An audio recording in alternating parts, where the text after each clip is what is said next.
Today, we're making a classic that needs no introduction, chicken and waffles. It's a comfort food match made in heaven. When it's done right, it's a plate that tells a story. No gimmicks, no shortcuts, just crisp, juicy chicken, golden waffles, and a drizzle of warm syrup. Let's get started. Now the first thing we have to do is season the chicken. So with that being said, I'm going to just do a little bit of Louisiana hot sauce.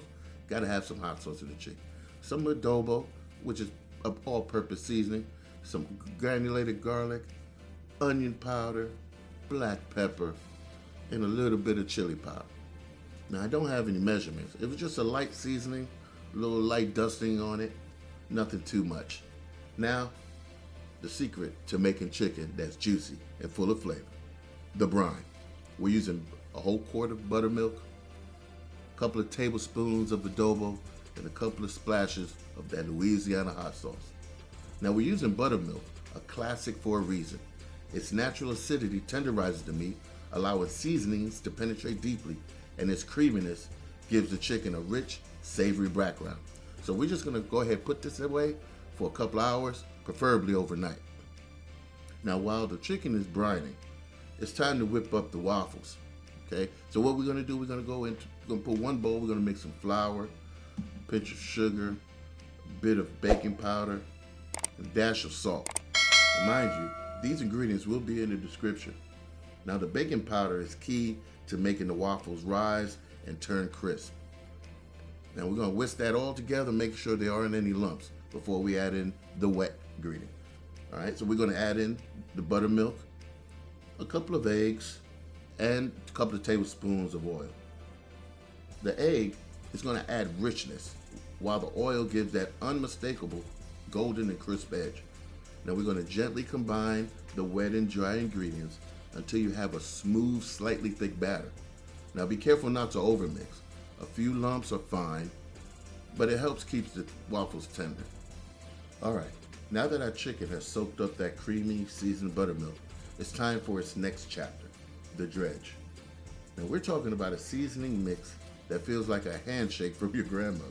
You know, the flour, the salt, freshly cracked pepper, paprika, a little chili powder, and guess what? I have a little secret. I added a little bit of cinnamon. Yeah, about a little bit of this. See that again? That's a little cinnamon there. Now we're gonna mix that all together and get that right. Now what you're seeing me doing here, I'm sprinkling some of that buttermilk, some of that batter into the dredge, because that's what gets a little bit of that crunch. What you're creating here is a crisp, seasoned armor that will crackle like a Sunday morning sermon when it hits the oil. Time for the fryer. This is where the magic happens. You're gonna heat your oil to a confident 350, not too hot, not too shy.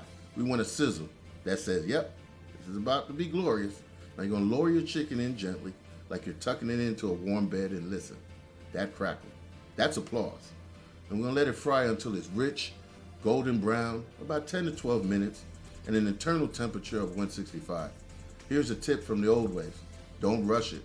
Let the chicken have its moment. The goal is crisp, crackly skin that locks in those juices, making every bite worth its weight in gold. And when you pull it out, rest it on a wire rack, because no one likes a soggy bottom. Let that oil drip away. Let the crust set, and you're left with chicken that's crisp on the outside, juicy within. Fit for a king, and in this case, a plate of waffles. Now, time for the waffles. And we're gonna pour some batter into a preheated, greased waffle iron. And we might have this little small spoon, so it took me a couple of scoops to get it in there. Now, what I'm gonna do is I'm gonna close the lid, and this is where the magic happens, people. Now, a few minutes from now, it's going to be a beautiful, fluffy, crisp, golden waffle. Now, the smell alone will have a whole house gathering around like it's Sunday morning. Old school cooking doesn't need frills. It just needs heart and patience.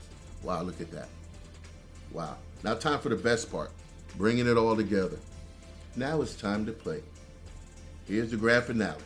The moment where the chicken and waffles become more than a plate, more than a meal, they become an experience.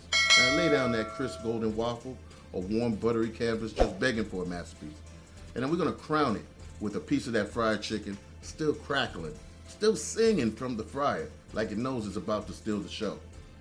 And then It's time for me to chef it up. That's right. Then comes the part that takes over the top. A slow, luxurious pour of warm maple syrup. Watch it cascade down the chicken, filling every crisp ridge and crevice of the waffle like a delicious amber river. It's salty meets sweet, crisp meets soft, savory meets indulgence.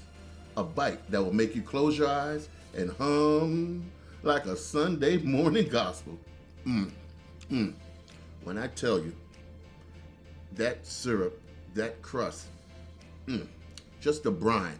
I can't tell you no more. Look, I'm done. I'll see you later on the next video. Peace.